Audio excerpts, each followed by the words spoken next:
राधे राधे, श्री शिवाय नमस्तुभ्यम। तो चलिए ये उपाय कैसे करना है और इसमें क्या क्या सामग्री चाहिए। तो बस इसमें एक बेलपत्री चाहिए, एक बेलपत्री चाहिए। तो चलिए पहला उपाय बताते हैं। पहला उपाय तो आप ये उपाय अपनी मनोकामना पूर्ति के लिए कर सकते हैं, जो गुरुजी ने पहले उपाय बताए हैं। एक बेलपत्री लीजिए और एक बेलपत्री लेकर आप शिवालय पहुँचिए, शिवलिंग के पास, और वहाँ जाकर उस बेलपत्री को आपको ऐसे पकड़कर समर्पित करना है, जो वीडियो में भी दिखाई जा रही है। जो ऊपर वाले पत्ती और नीचे दो पत्ती के बीच में जो डंटी है, यानी पहले जो ऊपर वाली जो पत्ती है उसके नीचे जो डंटी है, उसको पकड़कर आप शिवलिंग पर समर्पित करिए। समर्पित करते समय श्री शिवाय नमस्तुभ्यम, ओम नमः शिवाय का मंत्र उच्चारण करते रहिए। उच्चारण करते करते उस बेलपत्री को उस विधि से पकड़कर आप शिवलिंग पर समर्पित करिए। बस उसको एक बेलपत्री आप उस विधि से पकड़कर समर्पित कीजिएगा तो आपको 108 बेलपत्री समर्पित करने के फल प्राप्ति होती है। 108 बेलपत्री हम लोग जब हम लोग शिवलिंग पर अर्पित करते हैं कुछ विशेष मनोकामना पूर्ति के लिए, तो आप ये उपाय अपनी मनोकामना पूर्ति के लिए कर सकते हैं। इसी के साथ दूसरा उपाय, यहाँ ध्यान दीजिएगा कि आप जो भी उपाय करिएगा, जो बेलपत्री का पकड़ने का जो विधि है उस तरीका से कीजिएगा तो आपकी मनोकामना पूर्ण होगी। दूसरा उपाय, आप मनोकामना पूर्ति, लक्ष्मी प्राप्ति, रोग मुक्ति, आपकी इच्छा अनुसार जो भी मनोकामना हो आप पूर्ति के लिए कर सकते हैं। तो दूसरा उपाय आप किस तरीका से कीजिएगा, किस विधि से कीजिएगा जो मनोकामना शीघ्र अतिशीघ्र पूर्ण हो।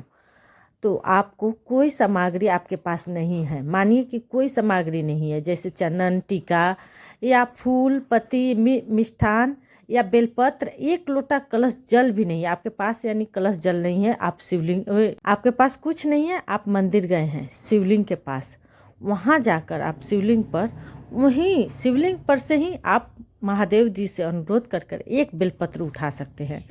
उठाकर उस बेलपत्री को क्या कीजिए, उस बेलपत्री को जो बीच वाले पत्ते हैं, देखिए वीडियो में भी दिखाई जा रही है, जो बीच वाले पत्ते पकड़कर अगर शिवलिंग पर अर्पित करते हैं तो देखिए बेलपत्री है, इस बेलपत्री को कहाँ पकड़ना है, इस बीच वाली पत्ती को। बस मैं वीडियो में दिखाने के लिए इस बेलपत्री को यूज कर रही हूँ।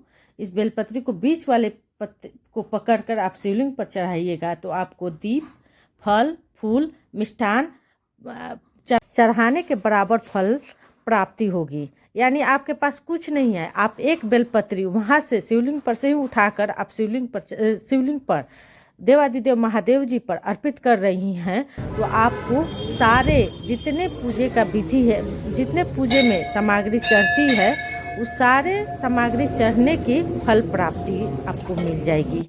बस एक बेलपत्री। यहाँ ध्यान दीजिएगा कि बेलपत्री चढ़ाने का विधि कैसे है।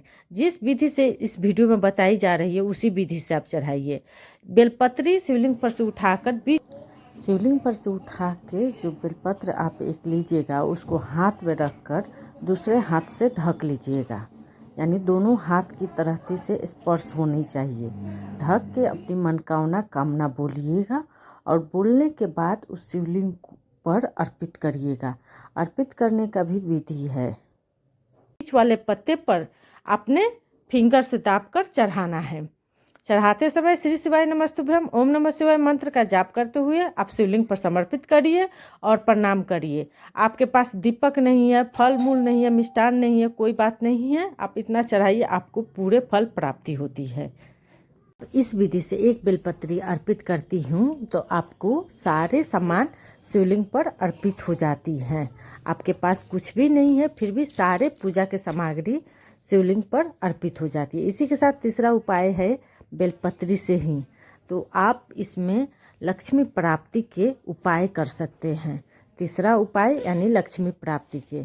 अगर आपके घर जीवन में कष्ट है, लक्ष्मी की बरकत नहीं है, लक्ष्मी की कमी है, तो आप ये उपाय कर सकते हैं और अपनी मनोकामना पूर्ण कर सकते हैं। तो इस उपाय को करने के लिए क्या करना चाहिए, तो आपको एक बेलपत्री लेना है और एक बेलपत्री लेकर आपको शिवालय शिवलिंग के पास जाना है और वहाँ जाकर आपको उत्तर साइड, आप जो भी उपाय करिएगा, शिवलिंग पर साइड खड़े होकर आप जो भी उपाय करिएगा तो आपकी मनोकामना शीघ्र अतिशीघ्र पूर्ण होती है। तो चलिए लक्ष्मी प्राप्ति के ये नया उपाय किस तरह करना है, तो इसमें भी आपको एक बेलपत्री लेना है। तो आपको एक बेलपत्री लेकर तो आप यहाँ देख सकते हैं कि ये बेलपत्री है। इस बेलपत्री को आपको ये दो पत्ती है, ये दोनों पत्ती को पकड़ना है और पकड़कर आपको शिवलिंग पर समर्पित करना है।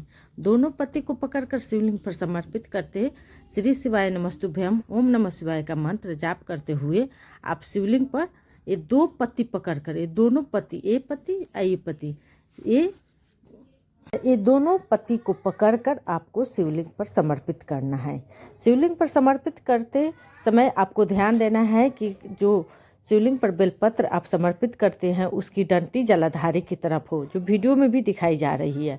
समर्पित करते समय आपको श्री शिवाय नमस्तुभ्यम मंत्र का जाप करिए, ओम नमः शिवाय मंत्र का जाप करते हुए आप शिवलिंग पर समर्पित करिए। गुरु जी बताते हैं कि जो बीच एक बेलपत्र में जो बड़े वाले, जो ऊपर वाले पत्ते हैं वो कुबेरेश्वर महादेव यानी कुबेर भंडारी का है, नीचे एक पत्ता लक्ष्मी जी का है, एक कुबेर जी का है। तो इसलिए अगर आपके जीवन में लक्ष्मी की कमी है तो आप इस विधि से आप बेलपत्री शिवलिंग पर अर्पित करिए। नीचे का दोनों पत्ता पकड़कर शिवलिंग पर अर्पित करिए। करते समय विनती प्रार्थना करिए और एक लोटा कलश जल लास्ट में आप समर्पित करिए शिवलिंग पर। जब आप बेलपत्री समर्पित कर दीजिएगा तो अपनी विनती प्रार्थना करिए और एक लोटा कलश जल समर्पित कर दीजिए और समर्पित कर विनती प्रार्थना करके अपने घर आ सकती हैं। बस इस उपाय करके आप अपनी सारी मनोकामना पूर्ण कर सकती हैं। गुरु जी बताते हैं कोई भी उपाय करिए, पूर्ण विश्वास होना चाहिए, देव आदिदेव महादेव जी आपको पार कर ही देंगे। तो आज की 5वें दिवस की कथा में गुरु जी ने बताए हैं। तो आप ये उपाय करके लाभ उठाइए। इसी के साथ अगर वीडियो अच्छी लगे तो चैनल को सब्सक्राइब करिए, वीडियो को लाइक करिए। हर हर महादेव, श्री शिवाय नमस्तुभ्यम।